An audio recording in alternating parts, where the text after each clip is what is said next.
Welcome back. Sit close, for today's tale is not just about a wedding. It is about a pride that blindfolded, a love that was tested, and a bloom that no frost could wither. The kind of story where you think you know the ending, but the spirits of the ancestors are laughing, because the real show, it is about to begin. The kind of story that reminds us that the axe forgets, but the tree remembers. And sometimes, the tree doesn't just remember, it bears unexpected, brilliant fruit. Meet Kweso, a man who believed the world was just something he owned a majority share in. He was an architect, not of buildings, but of his own perceived perfection. His chin was always tilted at the sky, and his voice carried the boom of command. Kweso's family was prominent, and he'd been raised to believe that his needs were the universe's only commands. He was impatient, proud, and he wore his arrogance like a traditional agbada, heavily and for all to see. And then there was Adawa. Adawa was not from money, but from soil. She was the village weaver's daughter. Her beauty was the quiet, undeniable kind, like a flawless pearl.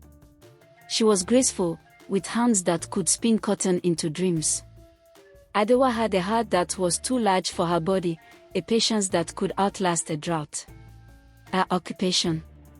She took the traditional Kenti weaving she'd learned and, with a few other women she'd gathered, created an online cooperative, selling their beautiful clothes globally.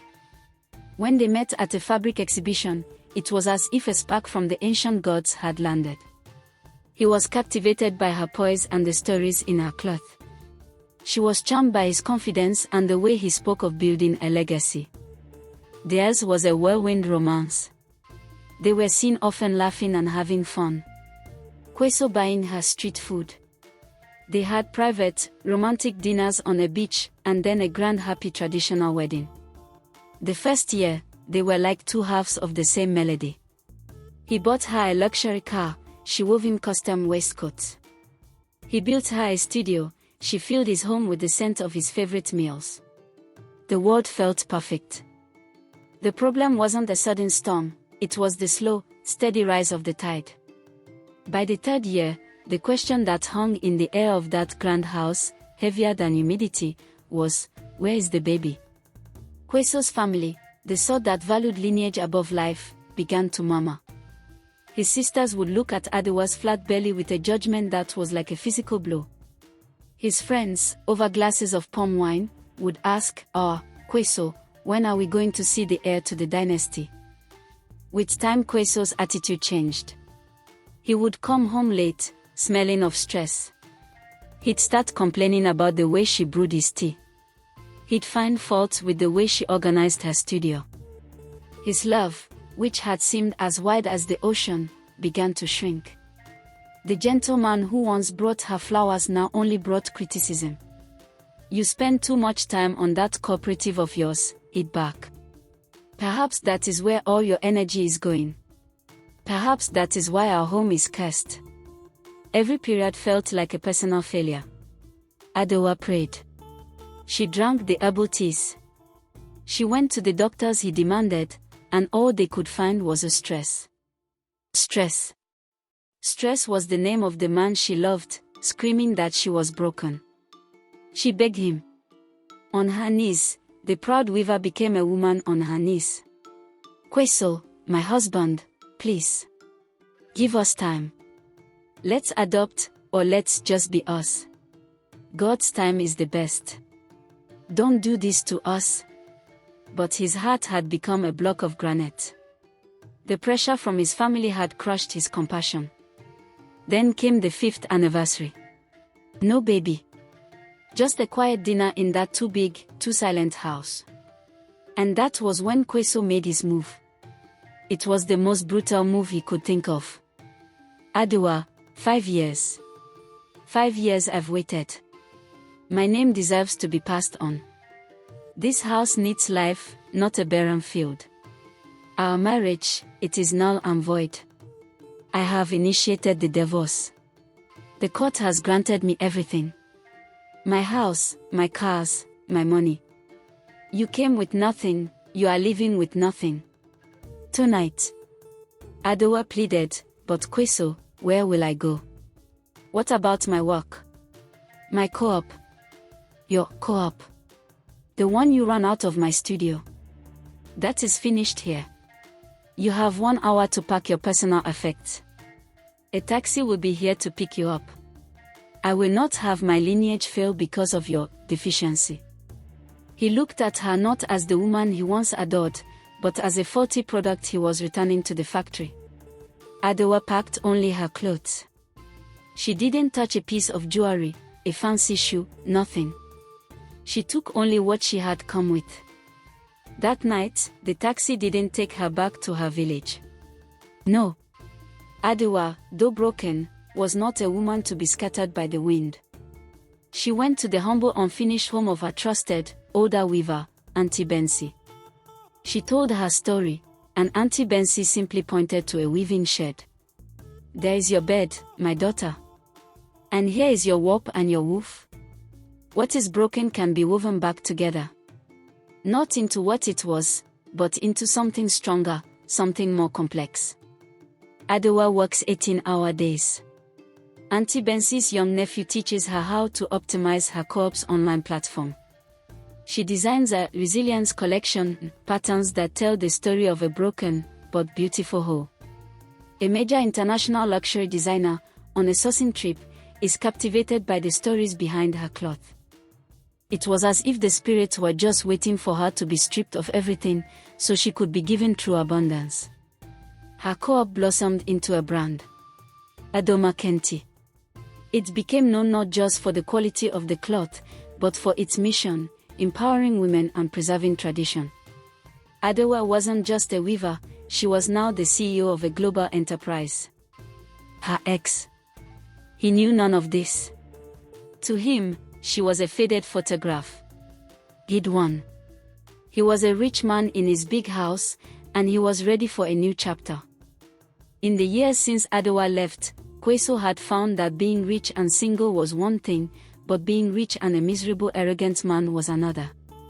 Woman after woman came into his life, attracted by the money and the stature, only to be driven away by his toxicity. He was impatient, controlling, and his pride was a fortress that no one could breach. I need a wife who will support my vision, he would fume, not one with opinions. And then, he met Summer. Summer was beautiful, and initially, she seemed to check all his boxes. She was polite, soft-spoken, and seemed to have no ambition of her own, perfect for Kweso's fragile ego. He convinced himself that she was the one who could give him the heir that Adawa had failed to produce. In his mind, Adawa was a distant memory of a mistake. As they planned their wedding, a dark petty thought took root in Kweso's mind. He wanted his victory lap to be witnessed by the very person he'd discarded. He decided to send an invitation to Adawa. Not an invitation to celebrate, no. This was a direct poison dagger of humiliation. Kweso thought to himself, I'll have her there. Let her see the woman who can give me what she couldn't. Let her see the life she can only dream of now. It will break whatever is left of her pathetic pride. It will be my final victory. When Adawa received the invitation, she laughed. Not a bitter laugh, but the quiet laugh of a woman who had tasted freedom and now possessed true riches. Auntie Bensi was furious. He dares. He wants to humiliate you. After what he did. Adawa replied. Auntie, to refuse is to give him power. To decline is to show I still care enough to be hurt. I will go. I will go with a genuine heart to wish him well, for I have been given everything I once prayed for, and more. Her moved on wasn't a mask. It was a reality. She was powerful, influential, a mother of 3 beautiful healthy children, and she didn't need to hold on to an 8-year-old grudge. She packed not her clothes this time, but her grace, her power, and her children. The wedding day was a spectacle. Kweso's family, dressed in their finest, were preening. Summer, the bride, looked like a delicate blossom. The venue, a luxury resort, was teeming with dignitaries, business tycoons, and cameras. The ceremony had begun. Kweso, smiling, looks around, clearly scanning for Adawa, expecting to see her cowering in the back, looking destitute. And then, the air in the room changed. The gentle hum of conversation, the music, everything seemed to falter. Adawa. But not the Adawa we knew. This woman steps out with a grace that is almost otherworldly. She is dressed not just in kente, but in a custom-designed silk and kente gown that has threads of actual 24K gold woven in. Her head wrap is a masterclass in modern geometry. Her necklace is a stunning, traditional Adinkra symbol for strength and wisdom, made of polished gold and diamonds. Her beauty is not quiet now, it is radiant, powerful, almost intimidating. She doesn't just enter, she arrives. Everyone, from the guests to the camera operators, were stunned. A collective whisper swept through the crowd. Who is that? Is that royalty? Is she a foreign dignitary? She was unrecognizable. Adawa gracefully adjusts a stray piece of silk.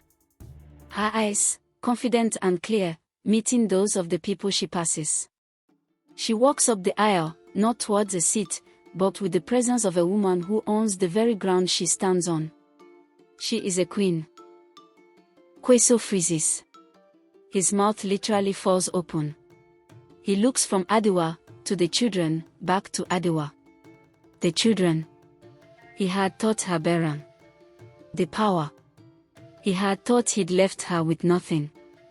Kweso's plan, the whispers, the pointed looks, the public humiliation, it all dissolves like a sandcastle against the tide of Adawa's magnificent presence. He is the one who is small, the one who is humiliated, his pettiness a stark contrast to her genuine grace. Adawa, after the ceremony, gracefully wishes Kweso and Summer well. She shares no look of triumph, only dignity. She takes her children, gets into her cars, and her entire entourage leaves, leaving behind an atmosphere that feels oddly hollow. Kweso's entire day is ruined. He stumbles through his reception, his mind a chaotic whirl. He cannot stop looking at where she had been. That very night, Kweso, a man whose word was law, became a man on his knees. Not to a woman, but to investigators. He spent a small fortune to find out everything. I need to know. Everything. How did this happen? The investigators return and provide a final crushing blow to Kweso's ego. He is shown a digital file of their findings. Kweso stared at the screen, his breath hitching. The investigator zoomed in on a man standing beside Adawa at a gala in London. This wasn't a bodyguard or a casual acquaintance. This was Ika's man, a renowned international agronomist and the silent partner in Adawa's global empire. The investigator added, "Sir, her husband is a man of immense respect. He doesn't just have money, he has influence. They call them the Golden Loom couple. He manages the raw material supply chain, the cotton and silk farms, while she handles the design and branding. They've built a closed-loop empire. And from what my sources say, he treats her like a goddess. He speaks of her in every interview as the heart of his world." Kweso knew then that he has built a house of pride on a foundation of sand, and a genuine river of life had just washed his assumptions away. The realization was a slow, agonizing burn. He was the fool.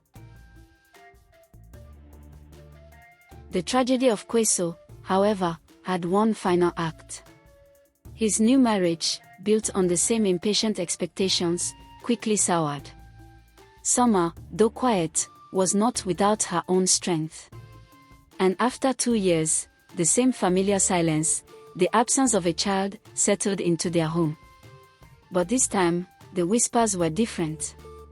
It wasn't, "Summer, why no baby?" It was a quiet murmur that was more powerful. A rumor that began to spread. Could it be him? Kweso, a man who believed himself to be without fault, dismissed it. "It's ridiculous.